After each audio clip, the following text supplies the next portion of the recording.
नमस्कार साथियों। आज हम पढ़ रहे हैं शिक्षा निदेशालय राष्ट्रीय राजधानी क्षेत्र दिल्ली द्वारा भेजी जाने वाली वर्कशीट। विषय हमारा हिंदी का कार्यपत्र। Worksheet number 13। तिथि है 4/8/2021। क्लास 10 के लिए। विद्यार्थी अपना नाम लिखते, अपने कक्षा अध्यापक का नाम लिखते हैं। सबसे पहले हमें अपठित गद्यांश को पढ़ना, फिर प्रश्नों के उत्तर देना।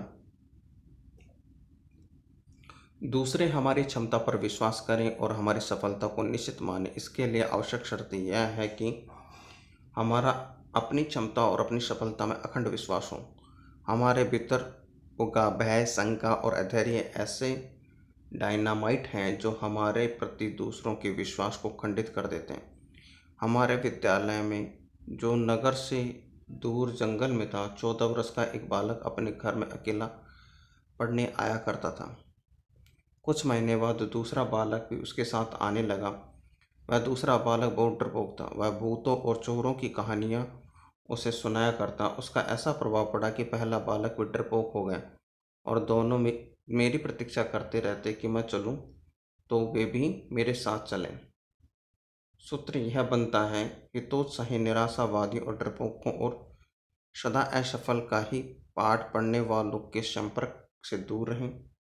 नीति का वचन है कि जहाँ अपनी, अपने कुल की और अपने देश की निंदा हो, उसका मुंह तोड़ उत्तर देना संभव न हो तो वहाँ से उठ जाना चाहिए। क्योंकि उससे हमारे आत्मगौरव और आत्मविश्वास की भावना खंडित होने का भय रहता है। अब ये आज एक विचित्र प्रकार का गद्यांश था जो हमने पढ़ लिया है। और प्रश्न आते हैं। अब बताइए, अब आपसे प्रश्न पूछा है कि दूसरे लोग हमारी सफलता और क्षमता पर कब विश्वास करने लगते हैं।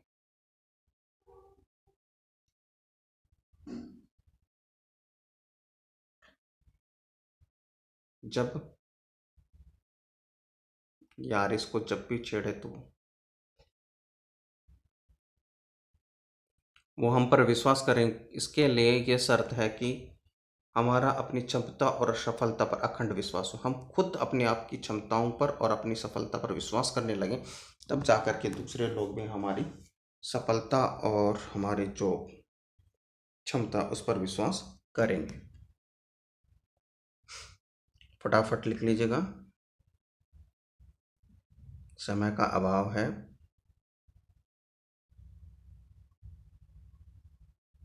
पहले प्रश्न के साथ मैं चलता हूं अगले प्रश्न की ओर। भय, शंका और अंधविश्वास को डायनामाइट क्यों कहा गया है।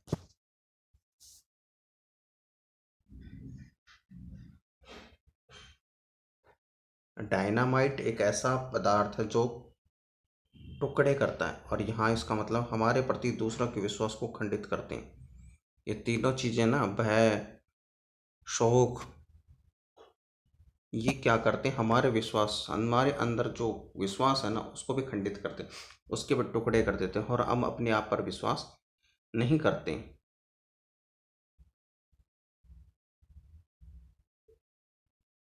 डायनामाइट एक यंत्र है जिसके द्वारा पत्थरों को, बड़ी चट्टानों को, इनको तोड़ा जाता है।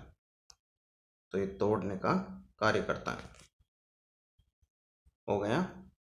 दूसरे प्रश्न का उत्तर होगा जो हमारे प्रति दूसरों के विश्वास को खंडित करता है।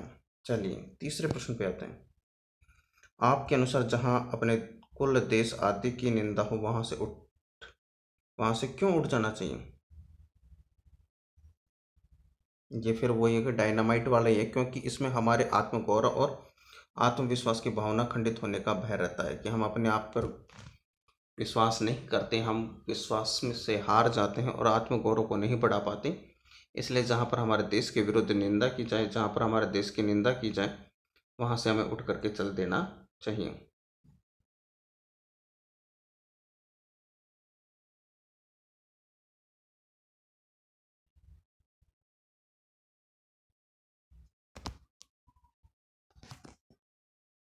चलिए 3 प्रश्न हमारे पूरे हुए। चौथा है गतिविधि। यदि आपको इस गद्यांश का भाव अपने मित्र को मिलकर समझना हो तो आप क्या समझेंगे। आपको अपने मित्र से पूछ करके करना। प्रस्तुत गद्यांश से आपको अपने लिए क्या शिक्षा मिली, क्या सीख मिली, विस्तार से उत्तर दीजिए। कि इस पूरे गद्यांश को पढ़ने के बाद आपको क्या शिक्षा मिली कि जहाँ डर का माहौल हो, जहाँ शंका की जाए, जहाँ धैर्य नहीं हो, वहाँ स्वाभाविक है कि हमारा जो विश्वास है, जो हमारा अपने आत्मगौरव है, वो हमेशा खंडित होगा। इसलिए जहाँ पर भय, शंका और अधैर्य हो, वहाँ पर विश्वास, अंधविश्वास का प्रभाव रहेगा, विश्वास नहीं कर पाएंगे। तो हमें अपने आत्मविश्वास, अपने आप पर, अपनी क्षमता पर, अपनी सफलता पर विश्वास करना चाहिए ताकि हम आगे बढ़ सकें। इसके साथ आज की हमारी वर्कशीट पूरी होती है। धन्यवाद। फिर मिलेंगे अगले वर्कशीट के साथ। तब तक के लिए अलविदा।